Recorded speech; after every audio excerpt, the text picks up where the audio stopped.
about people's stuff. He didn't care about the job, and he didn't care about other people's stuff, right? So I had to fix that. I'm like, okay, we want to show respect for our guests' belongings, right? So we're gonna drape the jacket, and we're gonna place the bag. Oh, okay. He honestly didn't know. It wasn't his fault. Like, he just had never been taught that. But there was a lot of nonverbal communication taking place there, to the point where at one point I saw someone's expression on their face and I was like, what's happening? And then I saw it. Okay? So you as managers really have to be aware of the nonverbal communications going on with your guests as well. When you wear a name tag, all right, especially if it's at a business function, do you know what side it goes on? Some of you are like, right? Like, okay, no. It is the right, typically. Does anyone know why? Typically, most people put things on their left side, like their brand logos and stuff like that. Okay. So, gets tricky, but we are a right-handed dominated society. I'm sorry, left-handed people, I didn't make that up, that's just how we are, right? So we typically put it on the right. And because we're right-handed dominated, if I go out to shake someone's hand and I turn my body, they can still see my name tag because it's on the right. You see that? Now, you'll go to properties, I guarantee you, because Crown Plaza does it like this, where all their staff wears their name tag on their left.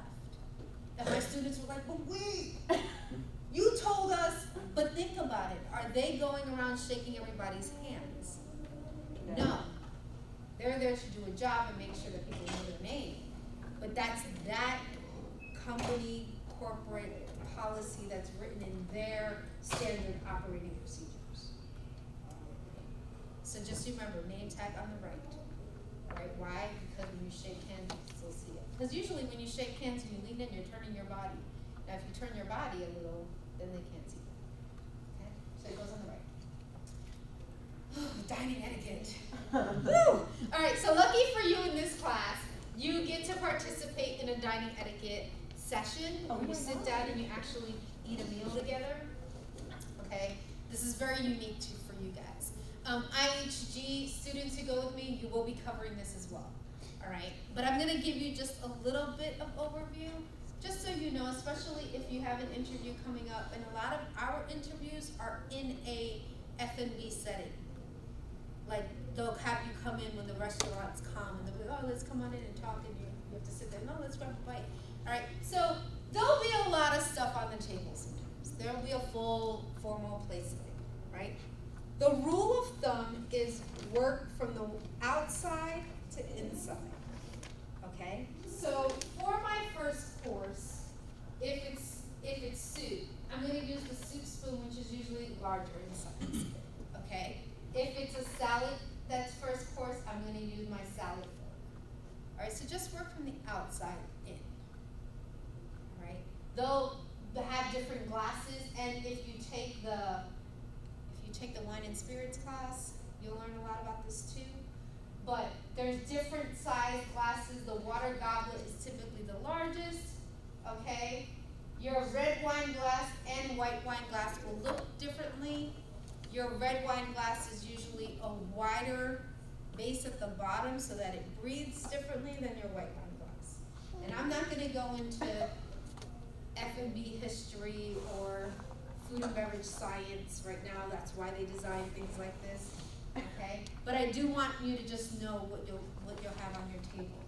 You have a napkin. What's the first thing you should do when you sit down? Place the napkin in your lap, okay? So you fold it, all right, and there is a way to do it. You fold it, the seams that meet go towards your body, okay? Like towards your inner body, and then you just lay the napkin there, okay? Don't unfold the napkin, tuck it in your shirt like you're going to eat crab legs somewhere, okay? Now if you're at a crab house, by all means, that's appropriate. They give you bibs there, okay? So, there are two different dining styles, and this gets very tricky. There are benefits to each, I will say. But in a traditional business setting, when you are going out to eat, would you use the American style of dining or the continental style of dining? American. Continental. Okay. Either way. Okay, because you don't know who you're with. And we are becoming more and more a global society, right? So let me just break down the difference, because some of you may not know the difference. And to be honest with you, like, before taking this job, I wasn't in a setting where I had to really pay attention to this difference, all right? So the one on the left is the American style of dining, where typically you'll cut your food, again, right-handed dominated society, our forks in our right hand, right? We're cutting our food. We'll place the knife down when we're done cutting, and then we eat, right? And that's American style dining. Continental style dining. The fork is in your left hand, and the fork tines are placed downward. As you're eating, you're cutting your food in bite sizes, and your knife remains in your right hand the entire time. It is another tool you're using to eat the entire time. So it'll help push things together if you have to do that. You know, you have to get the salad to really stick on your fork, and then you're eating it. You're not flipping the fork over and bringing it to your mouth. You're eating it with the tines down. Okay.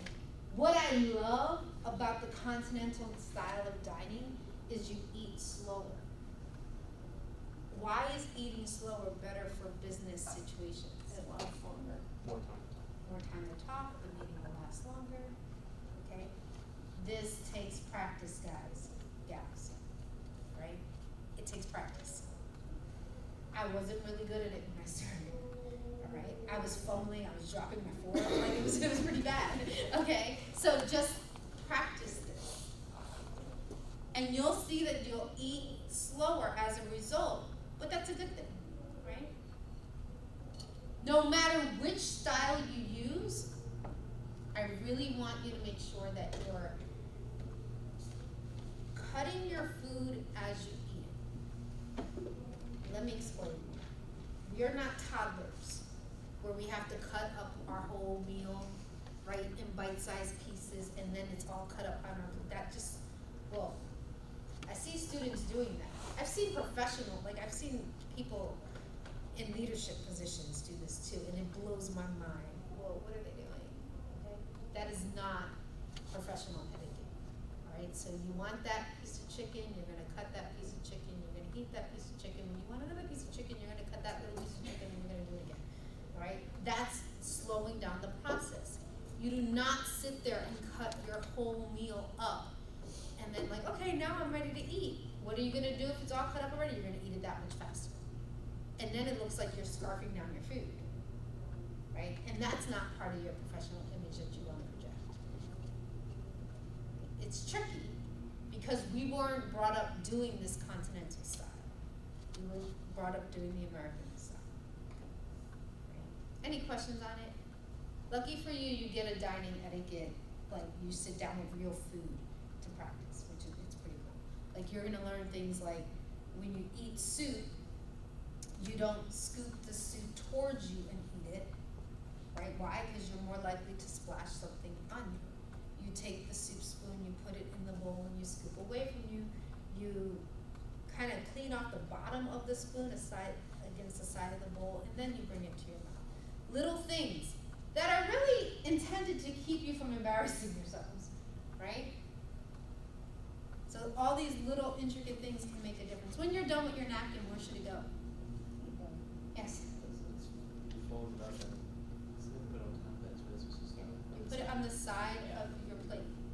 Do not put it in your seat. People do that.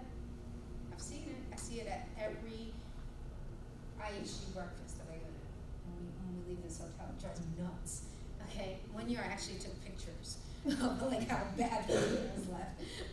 So do not put the napkin in your seat, right? Because someone sat there, you sat there, and then what if you have to go excuse yourself, take a phone call, or use the restroom, right? And you come back and you're picking up that napkin that was on your seat, and then you're gonna use it again to like that's just, taking it to a place I don't want to go.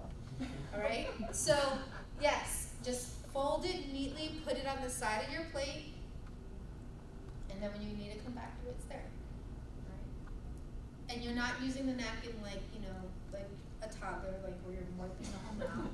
Right? You're taking a corner of the napkin and you're wiping what you gotta wipe. When you do napkin on the floor, like, You ask for a new napkin. If the napkin falls on the floor, ask for a new napkin. Yes. So say for instance you need like salt and pepper and powder. Oh, I'm getting to that. Okay, thank you. See, she knew my next slide. Okay, there we go. All right, so general dinner rules. Follow your host's lead. All right. So some people, this is a trick on IHG. All right. When we go on this trip, we go for fried chicken one night. And people are like, oh, I'm so used to picking up a fried chicken. What do I do? What do I do? You wait. You wait for the host to pick up their fried chicken, and if they do it, then you do it. If they're eating it with a fork and knife, what are you doing? Eating it with You're eating it with a fork and knife. Okay? So that's the rule for those people going on ISG. Work from the outside in. When you need the salt and pepper, you're gonna pass both at the same time. And if it's far from you, you just ask the person next to you, can you please pass the salt and pepper? All right, you're not gonna be like, oh wait, I need that. Okay, like that's just not appropriate. Okay, so be careful there. All right, don't stick gum on your plate or under the table. Okay, just before you sit down, you should just